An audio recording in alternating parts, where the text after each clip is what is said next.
میں یہاں پہ ایک بات یہ بھی کہوں گا کہ ہم ہندوستان جیسے ملک میں رہتے ہیں اور یہاں کا جو قانون ہے، ایک یہاں کے سٹیزن ہونے کے ناطے اس کے قانون کو فالو کرنا بھی ہماری ذمہ داری ہے۔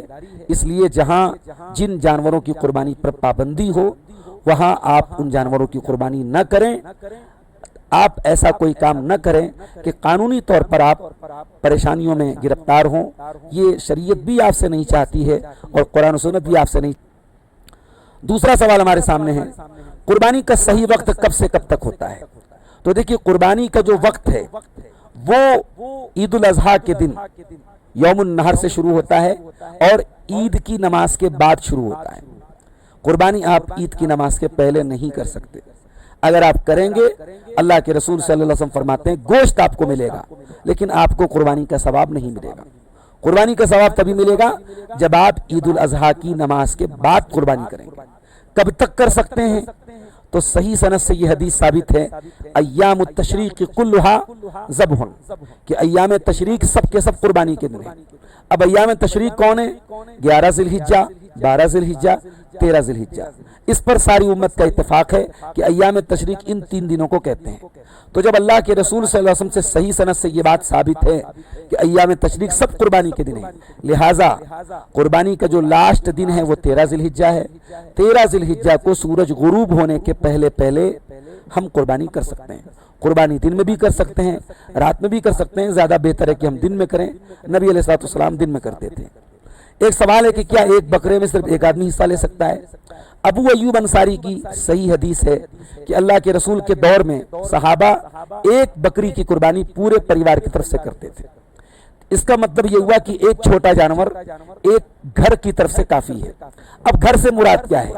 ایک گھر میں جوائنٹ فیملی میں 50 لوگ رہتے ہیں، وہ ایک فیملی مانے جائیں گے، وہ ایک بکرے کی قربانی پورے فیملی کی طرف سے کر سکتے ہیں۔ لیکن اگر سپریٹ فیملیز ہیں، ان کے کچن الگ ہیں یا ان کی کمائیاں الگ ہیں، وہ الگ الگ رہ رہے ہیں، تو وہ الگ الگ فیملیز مانی جائیں گی اور ہر فیملی کو ایک جانور کی قربانی کرنی ہوگی۔ ایک چھوٹا جانور بھی پورے ایک پریوار کی طرف سے کافی ہے۔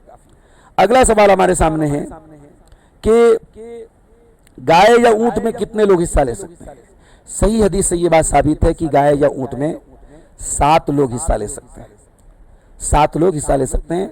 اور میں یہاں پہ ایک بات یہ بھی کہوں گا کہ ہم ہندوستان جیسے ملک میں رہتے ہیں اور یہاں کا جو قانون ہے، ایک یہاں کے سٹیزن ہونے کے ناطے اس کے قانون کو فالو کرنا بھی ہماری ذمہ داری ہے۔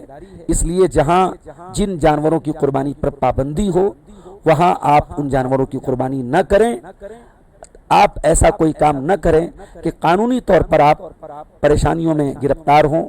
یہ شریعت بھی آپ سے نہیں چاہتی ہے اور قرآن و سنت بھی آپ سے نہیں چاہتے ہیں کہ آپ جس معاملے میں وسعت اور اختیار ہے اس میں آپ ایسی کوئی صورتحال اپنائیں جس سے آپ یا آپ کی کمیونٹی کسی تکلیف میں پڑ جائے۔ اگلا سوال ہمارے سامنے ہے کہ کیا قرض دار آدمی پر قربانی واجب ہے؟ قرض دار کے اوپر کیا، ہم نے تو بتایا کہ عام آدمی کے اوپر بھی قربانی واجب نہیں ہے۔ اب کوئی آدمی اگر قرض دار ہے اور اس کے پاس اتنا پیسہ ہے کہ وہ قرضہ ادا کر سکتا ہے تو بہتر یہ ہے کہ وہ قرضہ ادا کرے، کیونکہ قرضہ ادا کرنا زیادہ ضروری ہے۔ لیکن قرضہ مان لیجئے بڑا ہے اور دھیرے دھیرے وہ قرضہ ادا کر رہا ہے اور اس کے پاس قربانی کرنے کی بھی طاقت ہے تو اس کو قربانی بھی کرنا چاہیے۔ اور اگر کسی کے پاس پیسہ نہیں ہے قربانی کرنے کا اور وہ قرضہ لے کے قربانی کرنا چاہتا ہے تو اگر اس کے پاس اس بات کا یقین ہے اور اطمینان ہے کہ بعد میں وہ پیسہ ادا کر دے گا اور اتنی استطاعت اس کے پاس آ جائے گی کہ وہ جتنا جلدی ممکن ہوگا قرضہ ادا کر دے گا تو وہ قرضہ لے کے بھی قربانی کر سکتا ہے۔ واللہ اعلم بالصواب۔